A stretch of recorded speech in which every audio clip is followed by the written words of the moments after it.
Bismillahirrahmanirrahim. Assalamu alaikum. Welcome to Newsroom. I'm your host, Omar Khalid. But today is the 26th of December 2023. Just a few days left before this year comes to an end. But with every passing day, we hear of new stories and new atrocities, especially when it comes either from Palestine or from illegally occupied Jammu and Kashmir. Our first segment pertains to Palestine, day 81 of the conflict between Palestine and Israel, and the number of casualties has been increasing manifold. More than 20,400 people have been killed since this conflict began on the 7th of October. Thousands are missing, thousands are incarcerated in different jails, and this is not just relegated to Gaza but also to the West Bank. There is some kind of a negotiated process that has begun in Cairo, but there seems to be no forward going as far as that those talks are concerned because of Israel's non-commitment for any future talks.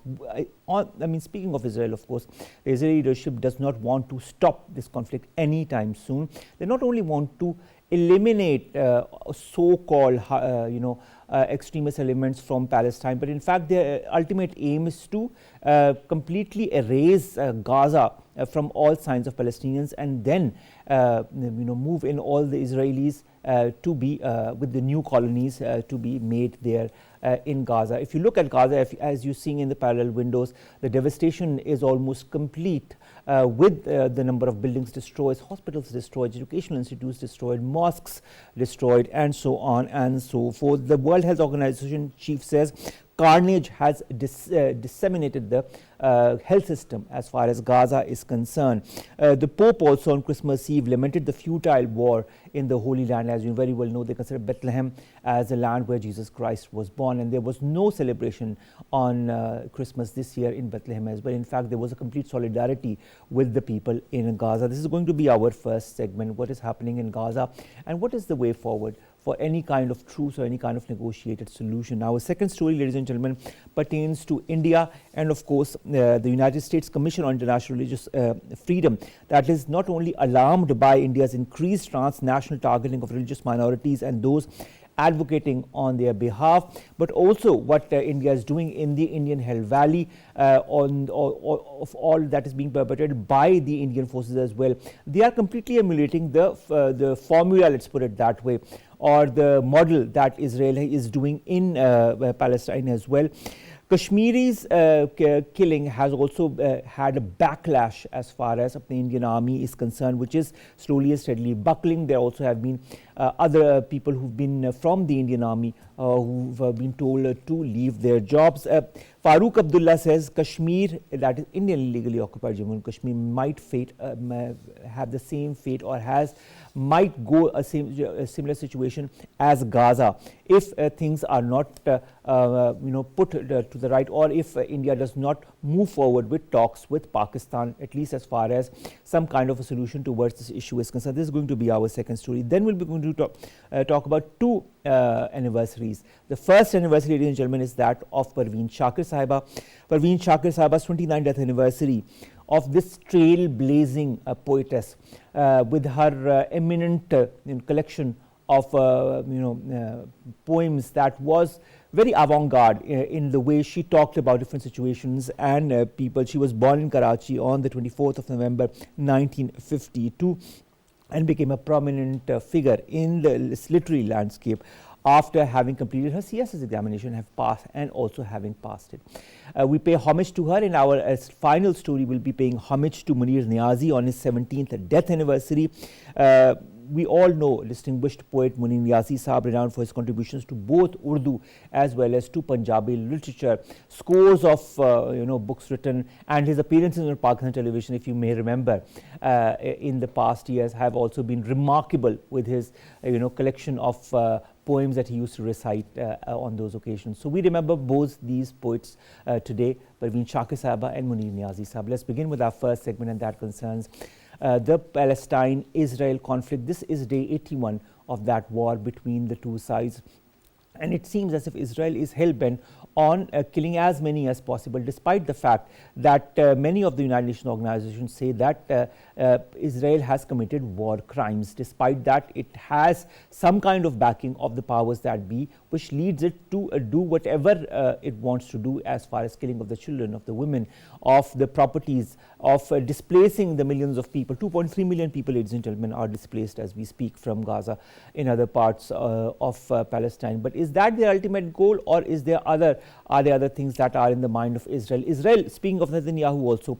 he is facing a severe backlash from his home front as well, with previous Israeli rulers also calling for him to step down. Will that happen, or is it all a political gimmick by Netanyahu? That and more will be discussed in our first segment, where our guest for this is Naveed Aman Khan. He's a senior analyst and he's right here with us in the studios. Naveed Sahab, thank you very much to have joined us.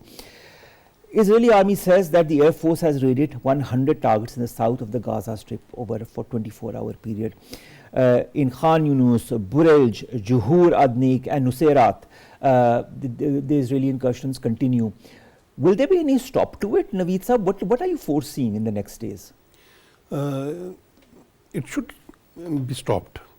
81 days have gone and over 20,000 Palestinians are perished. Within that 81 days time, the political and the diplomatic efforts made have not been materialized to our expectations when we saw that there was a phase of some truce. But that was just a phase, Naveed Sahab. The fact is that all they wanted is to have a breathing space, and this was not any kind of ceasefire, and any resolution that has been put forward for any form of ceasefire has been rejected in its form whatsoever by those who have the veto power.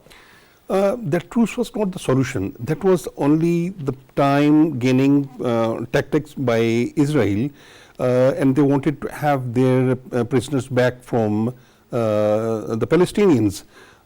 They used that tactic. They exchanged those prisoners and they had their people back. Then they started attacking. That is why when Israel for the second time offered for the truce, for 1 month truce, Palestine declined that offer, because they knew that Israel wants to have that once again tactic benefit, will get those prisoners released, and then Israel will be comfortable on continuing attacks on Palestine. That is why Palestine refused that tactic. This is the time now. America need to come forward, please. It is enough. The entire Gaza is turned to debris. The 2.3 million Palestinians or Gazans, they are homeless. Now, hardly there will be any Palestinian who have any shelter or home in Gaza. Not only Gaza, but the entire Palestine is under attack. It is a great tragedy. Israel has categorically asked, that either to remain there in Gaza for death or leave Gaza and let Gaza hand over to the Israelis. All right, Naveed Sahab, I'd like to have your point of view on two comments that were made by people in Israel. Former Israeli Chief of Staff Dan Halutz says that Israel has lost the war against Palestine and that victory can only be achieved when Netanyahu steps down. His comments were recorded from a conversation he had with other people and was aired on an Israeli channel. Then the leader of Israel's opposition, Yair Lapid, has reiterated his call for Prime Minister Benjamin Netanyahu to resign, saying that this one is in office is worse, he cannot continue. This and more statements have been emanating against Netanyahu since quite some time, because as far as other analysts say, he is somebody who is who reminds us of another dictator. I don't want to name him because it was the Jews who were the target of him after the Second World War and also during the Second World War. What are your takes on these two comments? Do you feel Netanyahu is under pressure and that is why he is resorting to all kinds of violent tactics and will continue so that his popularity remains in some form or manifestation? His popularity will never come back. Not only he is facing that sort of pressure from these two personalities, political figures or the establishment representative of Israel, but also from the public. Publicly, he is facing, tremendous pressure from Israeli community or Israelis as well, because on the government level he is facing that bribery cases, charges against him, or corruption charges against him. And on the other hand, that Israelis are not in the favor of this war any longer. They are protesting in front of the parliament. They have been protesting, or they have been registering their protest several times in Israel and asking for complete ceasefire. And Netanyahu, he is just struggling for his survival, political survival. I don't think he will be in the position to survive for the next term. Not only he is not in the position to survive, but also he will be behind the bar, I think, because the charges are so serious against him, and he is to appear in the courts for many times. That is true. The visa, but I would also like to understand something, pertaining to this conflict. Do you feel that Israel wants this conflict to not only continue, but also become a regional one? Because we are hearing many reports of neighboring countries that are also being targeted directly or indirectly by Israel. Is that also part of the end game? Definitely, it is Israeli design. Israel has attacked Lebanon, Syria, and now Israel is planning to extend its war towards Jordan or to Egypt, or even continue it for longer. I think now this is the time to save the entire region from a greatest tragedy of 2023. If it continues for months and months, I would say it with very sorry that the Palestinians will not be there to even survive, because they are lacking food, the qualities of life, water, medicine, and that is why there are so many health issues, and that is what the World Health Organization has also highlighted. Coming to different attempts that are being made to bring this war or this conflict to an end, the proposal by Egypt, as far as different analysts say, to end this war seems to be tough to implement because of Israel's resistance. How can you put Israel on the negotiating table? What should be the tactic that should be now put into effect by the powers that be? I think the only way to put Israel on the negotiation table is the role of America, because Israel, or America and Great Britain, both countries, Israel is continuously driving force or strength from Great Britain and America. Because two of the aircraft carriers of America are in the waters near Israel. One of UK aircraft carrier is present in that water for spy activities or intelligence activities. So they are the part of this game, or they are the part of this war.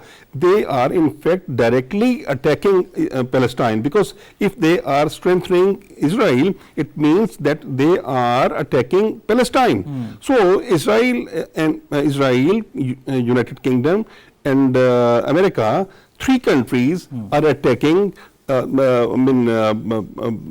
those innocent Palestinians who have nothing to eat, nothing to attack. What kind of example are they trying to put forward by killing mercilessly innocent people? What are they trying to prove? This is what I want to understand. In fact, they want two objectives. Number one, they want to horrify the entire Muslim world, that don't come in front of either Israel, Great Britain and America. If we are wrong, if Israel, America and Great Britain are wrong, even don't even come to resist their barbarism or their rudeness. Number one. Number two is the corridor, the proposed corridor, which was announced on G20 event in India. that indicated that probable corridor which will pass through that strip, which is now in Gaza Strip, because Haifa port is very close to that Gaza Strip. So they want to eliminate everything, and they want to have that route from Palestine, because in Gaza, Gaza is a rich oil and gas reserve region. Of course. And America, Great Britain and Israel and also this is an access to the waters. Definitely. They want to have that water access. Number two, they want to have that strip which is full of natural resources.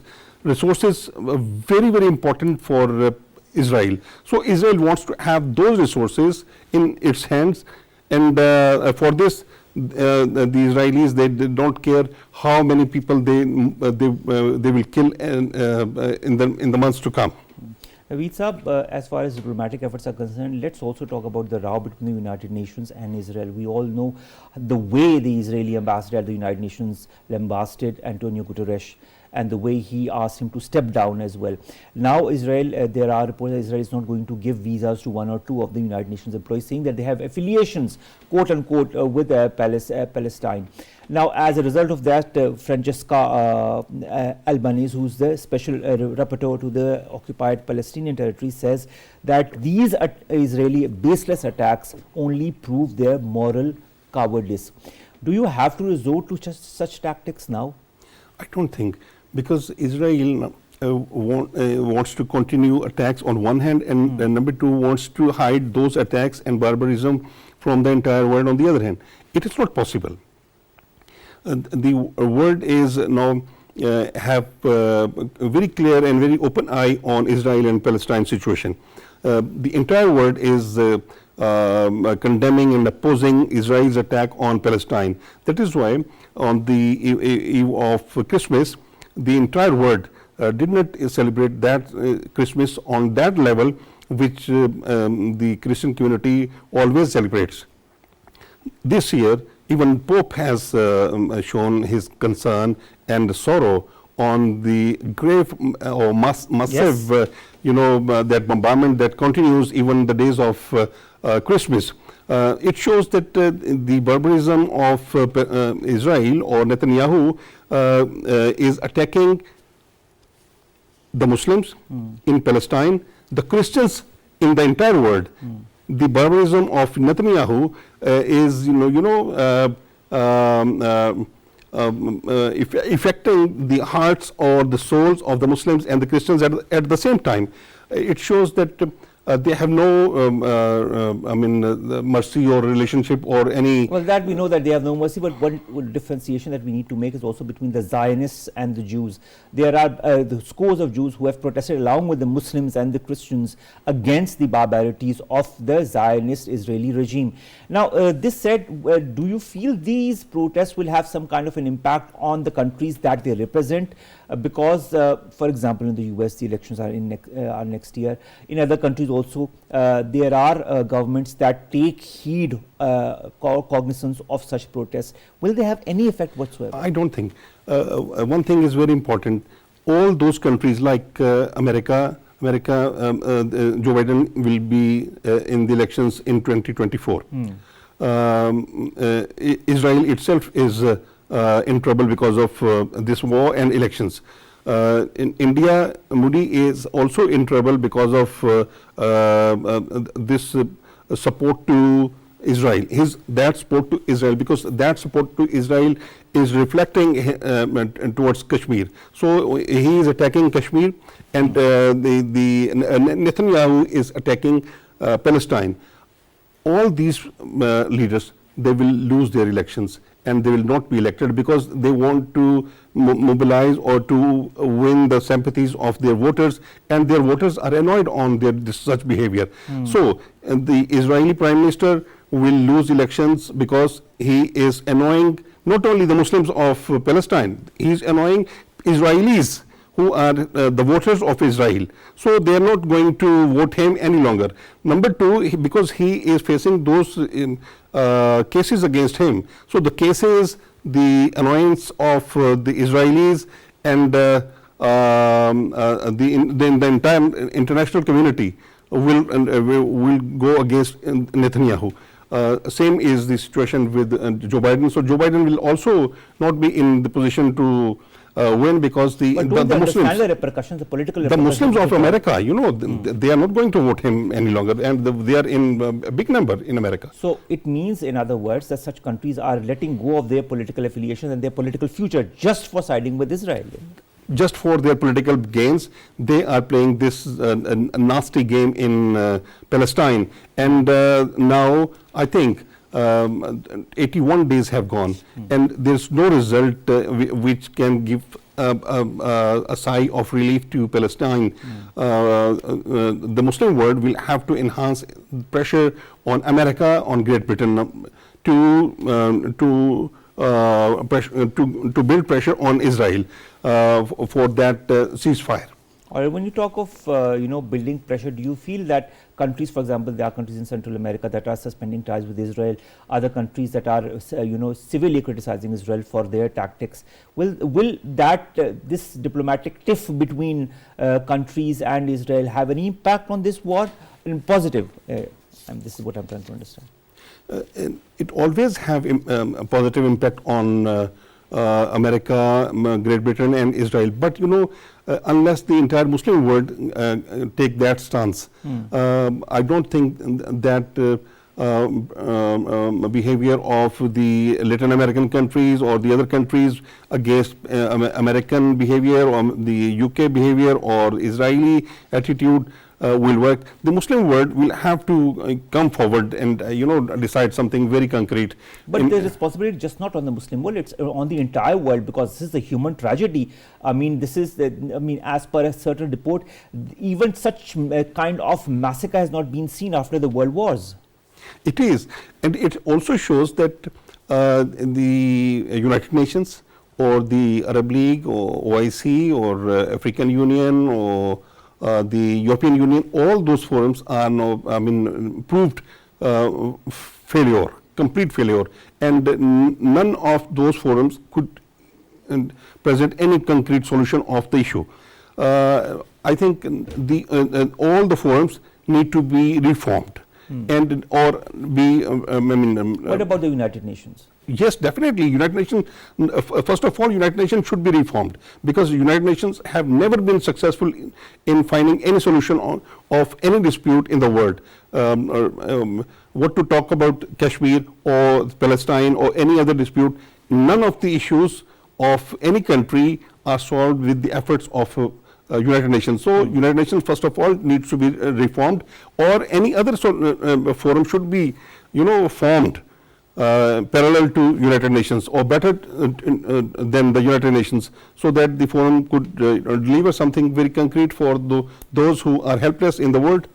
Netanyahu tells lawmakers from his Likud party that the war was far from over, and he dismissed all media speculations that were saying that he might go towards any kind of truce or ceasefire. So, this is quite open, and this is a very recent statement that he has made. So, the intention is also extremely clear. The only way this can help is through pressure tactic. Is the US ready to put on that pressure tactic on Israel?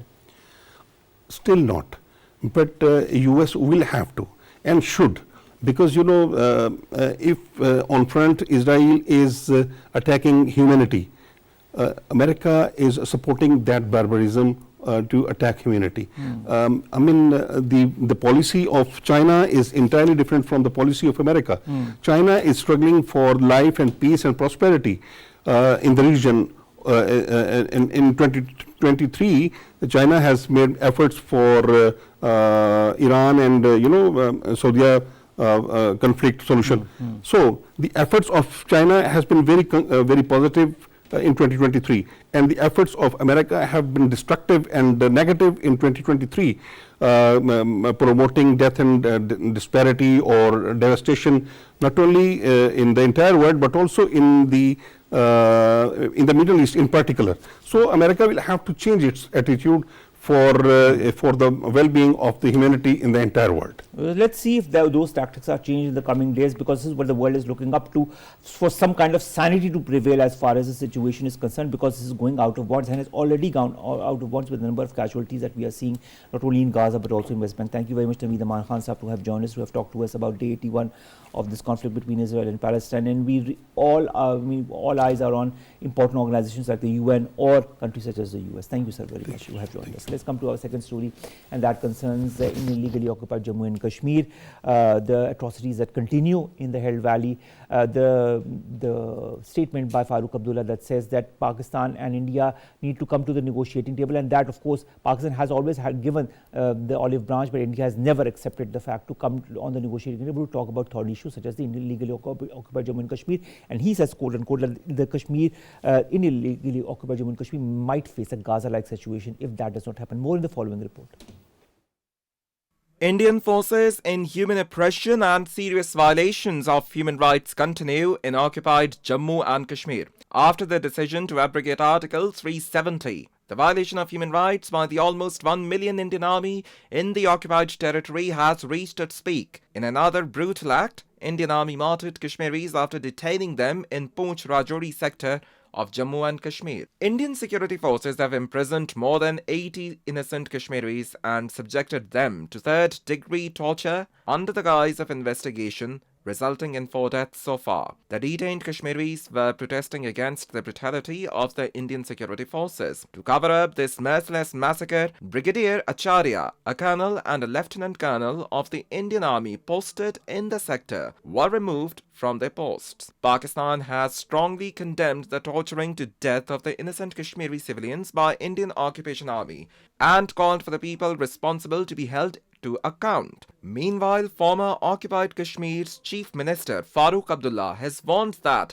Kashmiris may face Gaza-like situation if Modi does not begin talks with Pakistan on Kashmir. In another development, the United States Commission on International Religious Freedom is alarmed by India's increased transnational targeting of the religious minorities and those advocating on this behalf. Recent efforts by the Indian government to silence activists, journalists, and lawyers abroad pose a serious threat to their religious freedom. United States Commission on International Religious Freedom said that the Indian government's involvement in the killing of Sikh activist Hardeep Singh Nijjar in Canada and the plot to kill Gurpatwant Singh Pannoon in the United States are deeply troubling. United States Commission of International Religious Freedom Commissioner Stephen Schneck said these acts represent a severe escalation of India's efforts to silence the religious minorities and human rights defenders both within its country and abroad. Brigadier retired Waqar Hassan, senior analyst, joins us online. Brigadier Sahab, thank you very much to have joined us.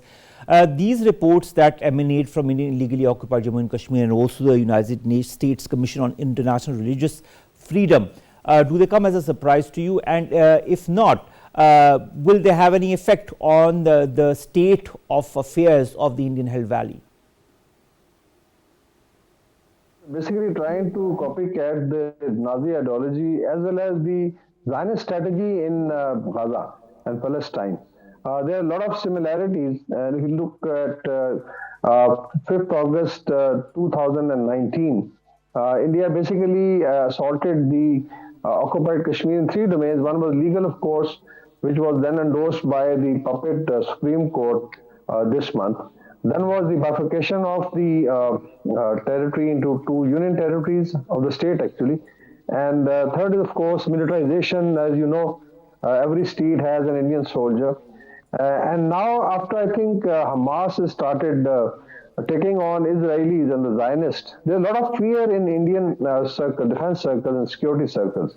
So I'm following them that probably they think that time would come that Kashmiris would basically may resort to a struggle which matches Palestinian struggle which is being launched from Gaza. So that one is the fear factor.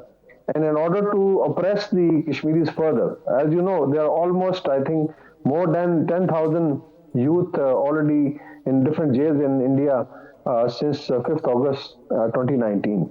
And they have not been released.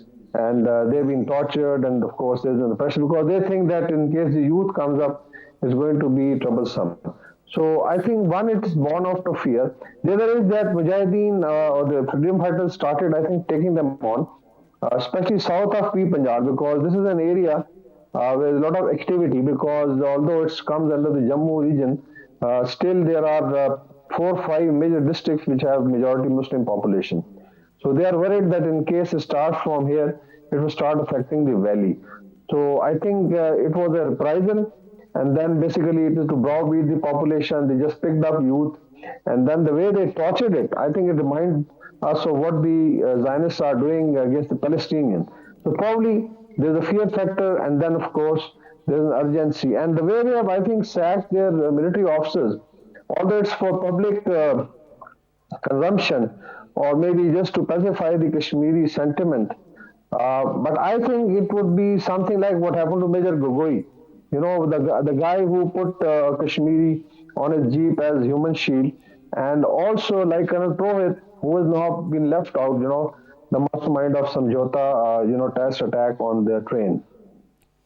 Now, Brigadier Sahab, what I'd like to understand is this removal from office of 3 senior officers of the Indian Army, or the snapping up of the internet in the Indian Hill Valley. Are these enough? Because, you know, it's just not 3 officers of the Indian Army that are involved in the violent crimes against the innocent Kashmiris, and it is because of the videos that have come out that they were forced to, remove them from office quickly before the repercussions began. And also snapping internet has been going on for quite some time now. But can this, measures such as these really remove all aspects of the real situation of the Indian Hill Valley from the people across the world?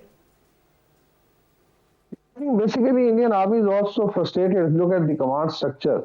It is also under a lot of stress. There are a lot of suicides which have taken place. Yes. Because when you start, oppressing people, start targeting innocent, people, then of course there is something known as conscience which then starts picking you.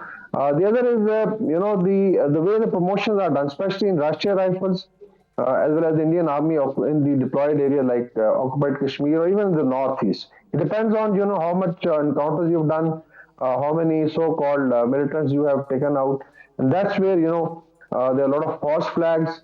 I think this year there have been a number of false flags, especially in this region, Rajouri and Poonch area, because this is quite a forested area, a lot of rocky mountains, and it connects with the Punjab, so it's very easy to basically infiltrate and make hideouts. So I think that is another factor that on one side the Indian Army has to justify presence of 1 million soldiers in the valley and south of Punjab, and on the other side they are facing the freedom fighters who are targeting their rank and file, and so it's actually started now picking up. The main fear is that something like Gaza may not erupt. And I think, as Farooq Abdullah pointed out, although I don't give a lot of weight to his talk, but still, being a Kashmiri, I think he had to speak out that you are basically turning Kashmir into Gaza-like situation. So all told, a lot of pressure, and then there are elections which are coming up. And if you look at the Supreme Court's decision, which basically was, the majority were basically Brahmin judges, 3 of them, and they went with the state or the RSS, and did not even bother to look at the international repercussions, the bilateral agreements, and also the commitment by the Indian, government to the state of Jammu and Kashmir, the occupied Jammu and Kashmir. So they just, whatever decision was given to them, they just read it out. So with that, I think Modi expected that there will be a lot of support in the valley, especially the Hindu belt in the Jammu region. And mainly it will help him in his basically election campaign, because now I think they are going to also inaugurate the Ram temple, which was done on the, after demolition of Babri Mosque. A grand inauguration is going to take place, a lot of debate taking place in India. So all told, anti-Muslim, anti-Pakistan, anti-Kashmiri sentiment is the one which gives him votes. So I think there's a lot of frustration because things are turning out very different than what Modi thought. If things are turning very different from what Modi thought, why isn't there more pressure on India? I mean, just look at the 2 examples in Canada and the United States of America, where the proof of transnational terrorism by India has been proven. Pakistan is another thing altogether, because despite all the facts and figures that Pakistan has been giving to the world, India hasn't been pressurized the way it needs to be pressurized. We have still Kulbhushan Yadav with us, and he has admitted to all what he did in Pakistan in the last couple of years. But despite that, we don't see any international condemnation as far as that is concerned. But what happened in Canada, in the United States of America, will that have any effect whatsoever? Now that the Indian elections are also coming up, do you feel that the tactic of the West vis-a-vis India that was their darling as far as this region is concerned will change? Yeah, I think as far as Muslims are concerned, it could be anywhere, like occupied Kashmir. You've seen what is happening to Palestinian in Gaza and West Bank, or they could be anywhere else. Wherever they are oppressed and there are genuine cases of human rights violation, it will be picked up by watchdog like Human Rights Watch, or maybe Amnesty International, or certain other NGOs or INGOs.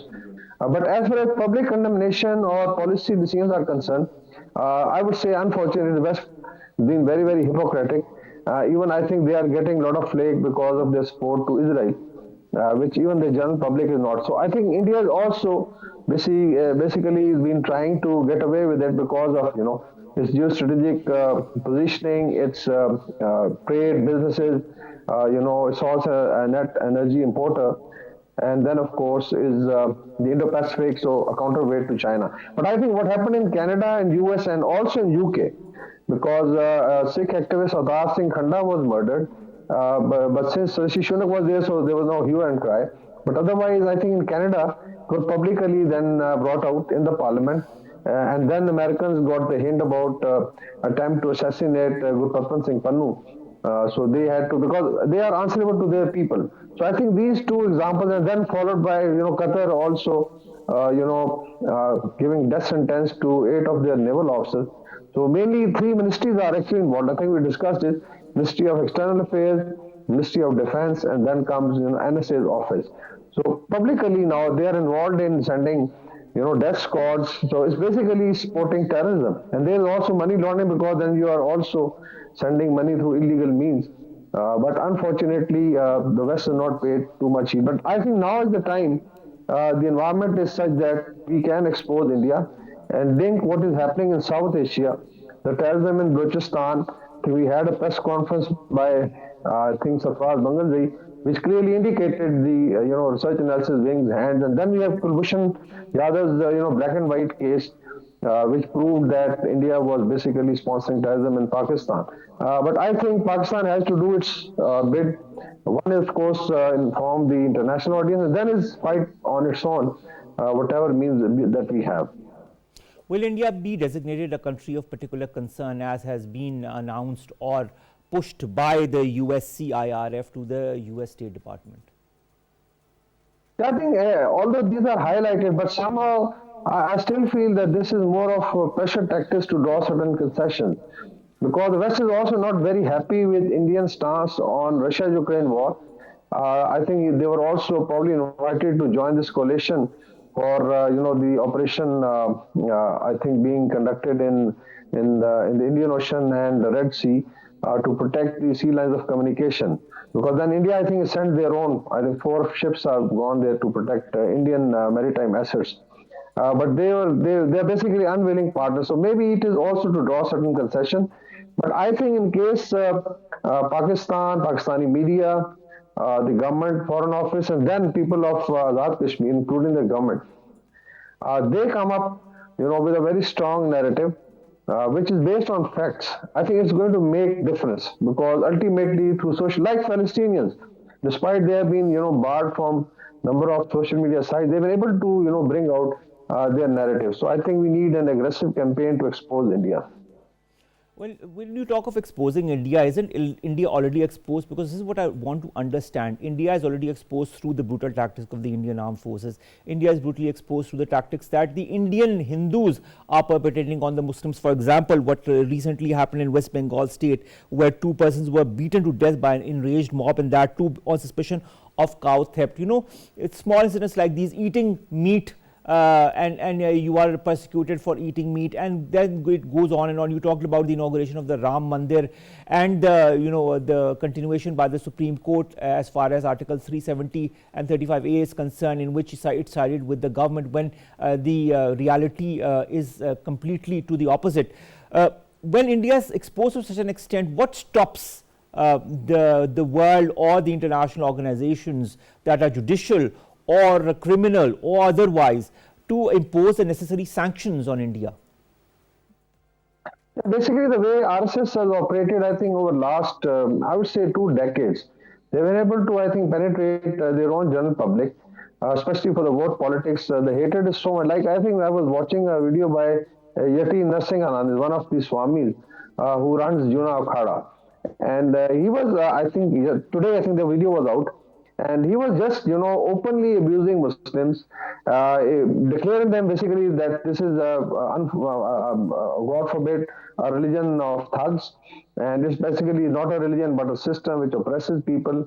And he was calling for open genocide of Muslims, boycotting their businesses. And he is also definitely linked with the RSS, because all these akhadas are ultimately either supported by RSS or Hindu Mahasabha or Vishwa Hindu Parishad or whatever. So they have connection, and he gets away with it. There was a case again. So this is inside India. Now outside, I think the Indian diaspora, especially the Hindu diaspora, which supports Modi, is not bothered. They would, as you are mentioning, they would join those social media campaigns. Even on, I think, Israel-Palestinian conflict, there are very demeaning remarks against Palestinians who are basically being oppressed, because then they can relate it to the Zionists themselves. So one is that, but still I think there is some liberal faction in India, like liberal parties, especially on the sides or the fringe, like North, East, South, West Bengal, and then you have Indian Punjab and occupied Kashmir, although it's not a state, but then of course there's an Indian government there. And then of course is liberal voices outside. So in case all combined, I think they can put a lot of pressure. But ultimately, it is up to the Western governments publicly. They should not only denounce, but they should take actually India to task for human rights violations and sending death squads to overseas to kill people. Waqar Sahab, being a person from the armed forces, I'd like your opinion on the murder of innocent Kashmiris by the Indian forces, and of course the subsequent removal of 3 of those personnel. You talked about the fatigue that has crept in, and because of that there's also an increase in suicide rates, because there's a lot of depression that has crept in the Indian armed forces. Will that have a long-term effect as far as the armed forces is concerned, if this and other issues are not rectified within the Indian Army? Yeah, I think it does create a lot of pressure, because I have analyzed the number of deployments they have normally. Either it is in occupied Kashmir or in the northeast, and then of course they have a very large undemarcated border with China, which is 3,500 kilometers line of actual control, and then of course border with Pakistan. So all told, mostly these are employed in troubled areas, and then the orders coming from the top, especially since RSS has gained power of the Rajpath, there have been a lot of oppression. But ultimately, human conscience does affect. Like there are a lot of PTSD cases because of oppression. Because when you start torturing people, ultimately, it's happening to the, I think, Israeli soldiers also. There was a psychological analysis. A lot of people are now basically feeling PTSDs. And it also happened to the Americans who occupied Iraq and Afghanistan. I think there are about 200,000 cases of PTSD, serious PTSD cases in the American Army. And I think same is happening with India. That's why there is a stress. And that's why we look at their operations against conventional forces. You'll find them getting beaten, like the Chinese did it in Galwan, and then Pakistan in swift retort, despite, they had very senior wing commanders and group captains flying the aircrafts. And we look at their body language. So it does affect in the long run. But till the time, I think they are not tested in war, and they are basically being used against their people or occupied areas. I think they will continue doing it. But ultimately, I think Indian Army and military will pay the cost. Finally, I'd like a short answer on the false flag operation that you yourself mentioned during our conversation. What is going to be the fate of these false flag operations? Everybody knows that they are being, pushed around by India and its own internal elements, but they always use the Pakistan card whenever elections are near. What will happen if such false flag operations continue from the Indian side? It is very dangerous because in a nuclearized environment, it actually things could, spill out of control. Like in Swift retort, I think one of their ex-governors, Satyapal Malik, very clearly highlighted that the false flag was planned, and I told Modi not to do it. So they killed their own people in Pulwama, and then they went for a strike on Balakot, and then within I think 48 hours, situation had gone out of control because there was missile posturing. Pakistan also said that after they were shot down. So imagine that from a false flag you get into an air combat, and then you are getting into, I think, the third rung of escalation. So I think the nuclear environment is very, very dangerous. It's not only that Pakistan should highlight it, that irresponsible government of Modi could actually trigger a nuclear war, but it's also to be communicated to international community that they have to be stopped. Actually, India should not possess such weapons because of such kind of leadership. All right, thank you very much for your wise comments, Brigadier Retired Waqar Hassan Saab, Senior Analyst, to have joined us and to have talked to us about, of course, what is happening in Rajouri, in Poonch, the statement by Farooq Abdullah, and of course, India's behavior towards the Indian illegally occupied Jammu and Kashmir and their proven transnational terrorism that they have been part of which the Department of the USCIRF has officially asked the US State Department to designate India as a country of particular concern. Let's come to our last two stories very quickly. Both are, of course, homages that we are going to pay to two important poets. The first is Parveen Shakir Sahiba. Today is the 29th anniversary of this icon's passing away. What a trailblazer poetess this lady was. Born in Karachi on the 24th of November 1952, she became a prominent figure in the literary circles after having completed her CSS examination.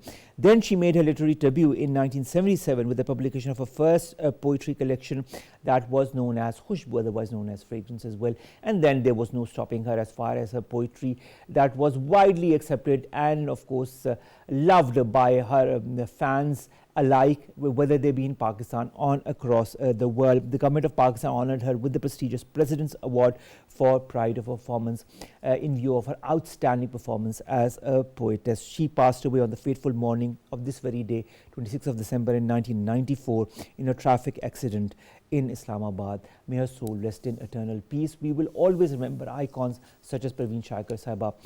Last story is also about another icon, ladies and gentlemen, whose 17th anniversary is also being observed today, Munir Niazi, a renowned poet as far as Urdu and Punjabi poetry is concerned.